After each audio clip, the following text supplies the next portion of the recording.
Hey, are you kidding me? Why is mom eating those? That's what my husband said to me on the phone. He had been away for work for 5 years. Our relationship hadn't been great, and when we did talk, we often argued. Suddenly, he came back to the house where my mother-in-law and I lived. He sent me homemade cookies, but my mother-in-law started eating them without asking. When I told my husband, he panicked. Then my mother-in-law collapsed. I rushed her to the emergency room, where I found out the truth. I called the police. My name is Eleanor. I'm 35, and I work at a nail salon. I met my husband Daniel on a blind date organized by my colleagues. I wasn't keen on dating, but they tricked me into going. It turned out to be a good thing because that's where I met Daniel. He works in real estate like me. We bonded over our love for cooking. Even though I'm good at cooking, his dishes amazed me. I suggested he should do it professionally, but he said he preferred keeping it as a hobby. We exchanged numbers and made plans to meet again. A few days later, I got invited to Daniel's house. I was a bit nervous when I arrived, but there was a huge feast on the table. It looked amazing and tasted delicious. I got so caught up in enjoying the food that I noticed Daniel looking at me happily. After we finished eating, he confessed his feelings to me, and we decided to start dating. We dated for 3 years, during which he cooked delicious meals for me. I gained a bit of weight because of all the good food, but I also learned how to cook better thanks to him. We traveled to many places together, searching for more tasty dishes. During those 3 years, we never had any big fights. My work was going well, and I felt truly happy with him. On my birthday, at the end of those 3 years, he proposed to me.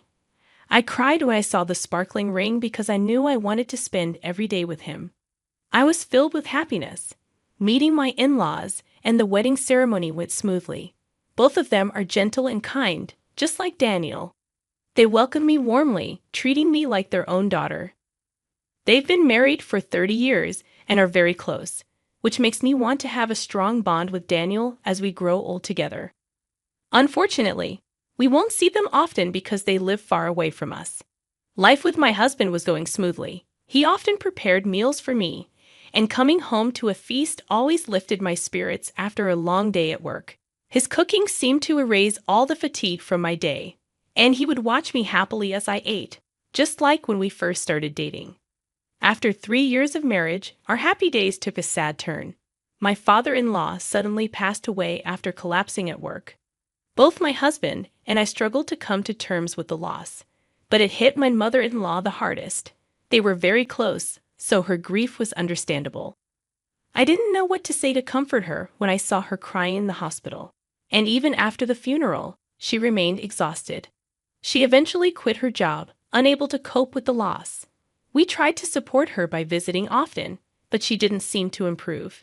Each time I saw her, I wondered how I could help her feel better. Then one day, my husband suggested that his mother come live with us. I was surprised by the idea, but I understood that he was her only family and she needed support. Although I wished he had discussed it with me beforehand, I agreed. When his mother asked if I was okay with it, I reassured her with a smile. Living together seemed to brighten her spirits more than anything else had in a long time. To be honest, I was a bit nervous about living with my mother-in-law because I hadn't anticipated it. However, she's a calm and gentle person, so I hoped things would remain as peaceful as when it was just my husband and me. At first, I didn't think much about us moving in together, but soon after we started living together, I realized I had been naive. A few days in, my mother-in-law welcomed me home and mentioned she had done some chores, like hanging out the laundry. I thanked her politely and went to check the laundry, only to find that she had washed clothes I had set aside for hand washing. They had shrunk and the colors had run onto my other clothes. I was shocked because those were my favorite items. I wondered if she hadn't noticed when she hung them out to dry. But I realized I hadn't explained it to her either. So softly, I told her not to wash the clothes I planned to hand wash next time. However, she didn't respond, and I regretted bringing it up. Despite my requests, she kept putting the hand wash items in the washing machine repeatedly. Sometimes, my wet clothes were left in the machine, and clothes I meant to wash ended up in the trash. After 2 weeks of this, I felt like I was being harassed.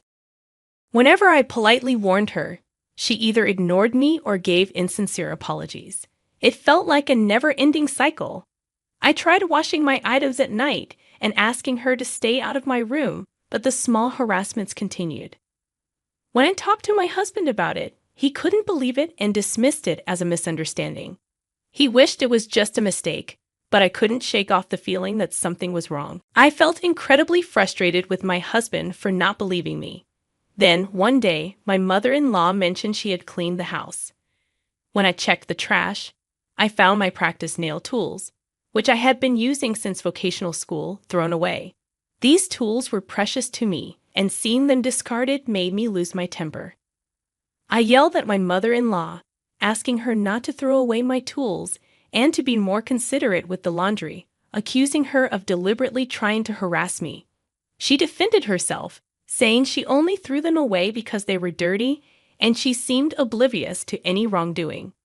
Her casual dismissal infuriated me further, especially when she called my beloved nail tools dirty. I kept shouting until my husband suddenly appeared behind me. He was shocked and asked what was going on. My mother-in-law quickly painted me as the aggressor, claiming I was saying untrue things about her. When I tried to defend myself, my husband sided with her, implying that I was overreacting and shouldn't be upset with her, especially knowing she wasn't well. I was deeply upset that my husband didn't listen to me and sided with my mother-in-law. Despite my tears and protests, her harassment continued, and our arguments became more frequent. Our relationship deteriorated, and he stopped cooking for us like he used to. I often wished we could go back to the happier times before we moved in with her.